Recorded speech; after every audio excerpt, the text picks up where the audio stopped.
अगला सवाल वंशिका जी आप पूछना चाह रही हैं।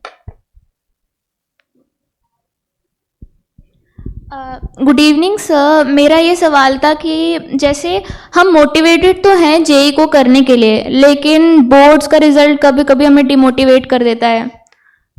तो अगर हम एलिजिबल नहीं हैं जेई को करने के लिए, तो क्या हम इम्प्रूवमेंट की तरफ अपना ध्यान दे सकते हैं और हम उसको क्रैक कर सकते हैं जेई को इम्प्रूवमेंट के साथ? बिल्कुल कर सकते हैं। देखो, सबसे पहली चीज तो ये समझो कि ऐसा कुछ नहीं है जो नहीं किया जा सकता। सबसे पहली चीज तो होती है विश्वास की।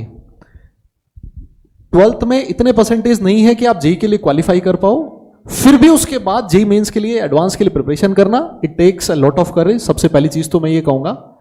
और क्योंकि अगर आपने सोच लिया है कि मुझे करना है, तो मुझे लगता है कि फिर आपको पीछे मुड़ के नहीं देखना चाहिए। एट द सेम टाइम, क्योंकि आपका 75% उधर नहीं था, ऐसे बच्चे सर मैंने देखे हैं जिनका परसेंटाइल 97, 98 परसेंटाइल है, लेकिन 12th में फिर भी वो 75% नहीं कर पाए। ऐसे भी एग्जाम्पल्स होते हैं बच्चों के सामने। तो अगर ऐसी सिचुएशन आपके साथ, तो सबसे पहले तो आपको कोशिश ये करनी चाहिए कि यार 12th में जो पैटर्न है कोई भी किसी भी क्वेश्चन को सॉल्व करने का, वो एक बार के लिए आपको थ्रू आउट द ईयर नहीं करना, लेकिन उसको थोड़ा बहुत टाइम देना चाहिए कि क्वेश्चंस को मार्क्स कैसे दिया जाता है, कि मैं ये वाला स्टेप मार्किंग जिसको हम लोग बोलते हैं, उस पर भी थोड़ा फोकस करना है, ताकि कम से कम वही गलती दोबारा ना हो पाए हमारे से। दूसरा क्वेश्चन ये है कि अब कैसे मेंस के लिए या फिर एडवांस के लिए, तो मैं आपसे ये चीज कहूंगा, थोड़ा सा मैं प्रैक्टिकल बनो। ऐसा नहीं कि मैं सिर्फ और सिर्फ पहला मेंस का स्टेप छोड़ूं और मैं डायरेक्ट भाग के जंप करूं कि मुझे तो एडवांस के लिए अच्छा करना है। मुझे लगता है ये थोड़ी सी गलती हो सकती है इस समय बच्चे को। कई बार भावनाओं में बह के हम लोग डिसीजन ले लेते हैं। पहले आप अपना बेसिक स्ट्रांग कीजिए। यस, क्योंकि वो 75% नहीं होने का एक रीजन ये भी हो सकता था कि आपके बेसिक्स बिल्कुल स्ट्रांग नहीं है, उन पे आप अच्छा काम कीजिए। फर्स्ट अटेम्प्ट तक आप इंप्रूवमेंट का भी एग्जाम देना, मेंस का भी अटेम्प्ट देना है। फिर उसके बाद आपका मेंस का परसेंटाइल कैसा रहता है फर्स्ट अटेम्प्ट के बाद समझ में भी आता है मुझे। एक सफिशिएंट टाइम मिलता है फर्स्ट और सेकंड अटेम्प्ट के बीच, वहां पर आप लोग फिर एडवांस के लिए प्रिपेयर कीजिए। और क्लास 12th के लिए ना तुम्हें लिखने के लिए भी प्रैक्टिस करनी होती है ना, बोर्ड में किस तरीके से लिखा जाता है। तो लास्ट 10 ईयर के बोर्ड के पेपर डाउनलोड करके उसका सॉल्यूशन भी देख लो। और आजकल तो जो बोर्ड के टॉपर होते हैं उनकी कॉपी भी मिल जाती है, इंटरनेट पे अवेलेबल होती है कि उन्होंने कैसे लिखा था। एटलीस्ट मैं फ्री दे दूंगा।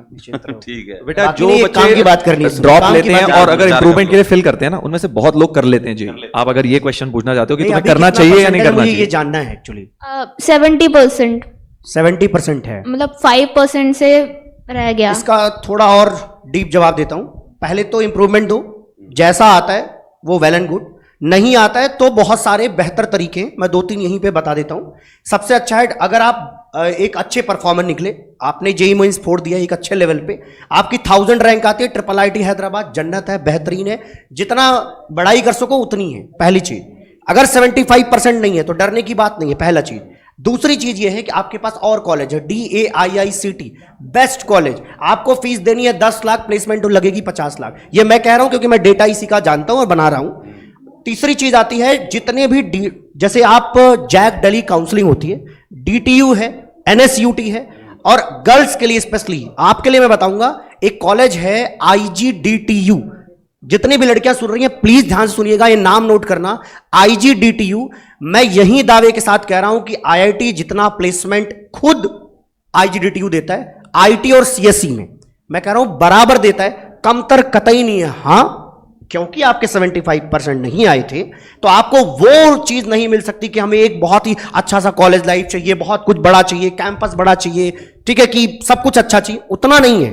बट हां, प्लेसमेंट बेहतरीन है, आपको आपके एलुमनाइज अच्छे मिल जाएंगे, लोग अच्छे मिल जाएंगे, जो जिंदगी में सबसे ज्यादा रिक्वायर्ड चीजें होंगी वो सारा कुछ वहां पे रहेगा। तो ऑप्शंस बहुत सारे हैं। बात यह आती है ना, क्या आप अंडर 1000 रैंक ला रहे हो मेंस में, तब तो ट्रिपल आईटी हैदराबाद वाले पूछेंगे। सवाल तो यहां है, क्या आप टॉप 5000 में आते हैं, तब तो बाकी कॉलेजेस पूछेंगे। वैसे तो गर्ल्स के लिए मैं बता दूं, अगर आपके जेईई मेंस में 50,000 रैंक है, 50,000 रैंक है, IGDTU तुम्हें मिल जाएगा, क्योंकि वो ओनली फॉर गर्ल्स कॉलेज है। तो जितनी भी लड़कियां हैं वो सुन ले, ताकि उसका कट ऑफ थोड़ा ऐसा हो नीचे आए, अब अच्छे अच्छे लोग ही जाएं तो ज्यादा अच्छा रहेगा। ये दिल्ली में ही है, तो मैं चाहूंगा कि जब स्थिति हो उसमें आप अप्लाई जरूर करें। सही बात है, बढ़िया बढ़िया सर। IIT के अलावा भी और बहुत बेहतरीन कॉलेज होते हैं यार। हाँ ठीक है।